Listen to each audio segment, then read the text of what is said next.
in 1997, I'm bringing in violins and all that, real violins into my sessions to create Reunited and other songs on Wu-Tang Forever.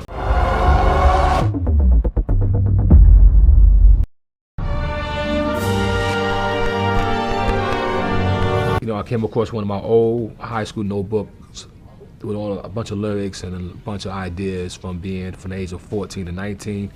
I decided maybe I should write music and put it to it. It's kind of like how Elton John would do with Bernie Taupin lyrics. I started writing music, composing music, shall I say, and the music started to have its own voice, its own speaking.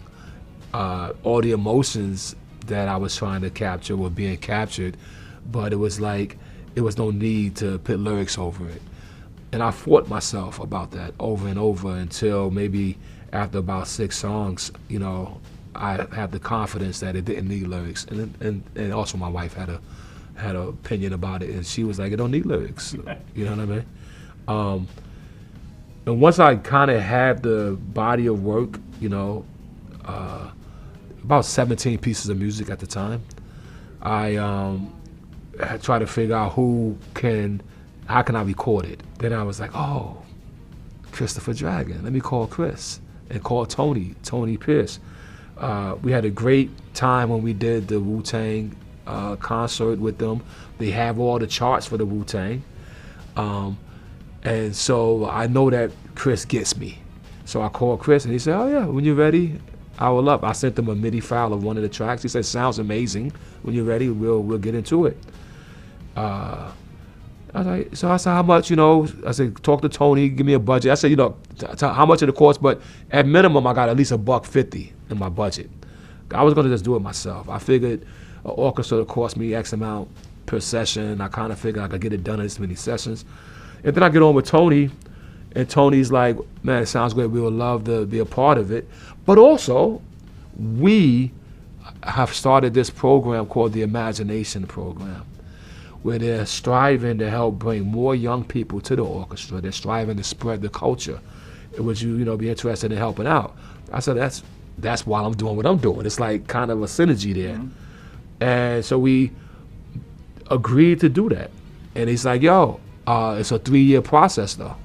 He said, but in the process, you get to sketch your stuff out. You could play with it. You know, you could develop your own stuff and play with it along the path. Still gotta, you know, when it's time to record, it's still union, so you still gotta do the business right, but at least I could demo it and sketch it and get it right. And we said, okay.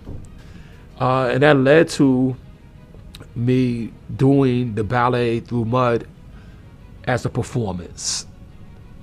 And the performance went so well, standing ovations, sold out both nights, and you know, and I felt that it should be shared with the world. So I was like, okay, now can I record it finally? This is almost like 2 years later. Mm-hmm. You know what I mean?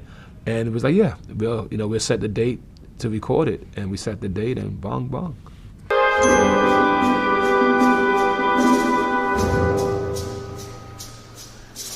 You know, one of the main songs I'll share with you that that led to the whole story of the ballet was a song called Joe is a Nerd. And the song, The Divine Intervention, is actually that song composed. And it's about 6 they were teenagers in the story. Eventually I aged them up to be college because of the incidents. There's so much in this book, like towards the end of the book, so it starts around 14. So now, like when you get like 17 to 18, you're looking in there, there's Busta Rhymes' old number when his name was Tashim. Mm-hmm. You know what I mean? There's Prince Paul number when I'm trying to, get a demo. Like it's like this book is like, it's an old blue Mead notebook with the the binder. Where is it, RZA? I got it. I got it, bro. Ray says it has hair on it. It don't have hair. But he always say, yo, the book's all got hair on it, God. But point being made is that, I got that. Yeah. I got it, bro. It's a lot of lyrics in there. It's even, it's a lot of It's stories of like movie ideas. It's just crazy, you know. And I just saw it, and I was like, man. And I just said, yo, let me just put music to it. But then the music took on a life of its own. But what really got me to embrace it was, and this is like I said, pandemic. But the pandemic is kind of over now. We're getting to fly, right? Commercial, and I'm on a commercial flight, and the Alvin Ailey documentary is on the flight, and I watch it. Now I'm a New Yorker. Alvin Ailey's name has been around, but I'm a hip hopper, and I just never took liking to it. Thought it was corn. I disregarded it in all reality, to be quite frank. But now I'm watching this documentary and like, wow, this guy's a genius. Now, mind you, also I've watched all that jazz, Bob Fosse, right? And all these different things are now going through my brain. But it was Alvin Ailey that I understood now what he was trying to do with dance and music. For the Imagination program, we want you to do your Wu-Tang 36 chamber thing that you do with the, you know, I compose live to the film. But this time it won't be with turntables, it will be with the orchestra. It's similar to that concert. I said, okay, I'll do that. But I'll only do a short version of it because I want to try my ballet. It's okay, that will work. And so I said, well, I need dancers, I need a choir, I need these things.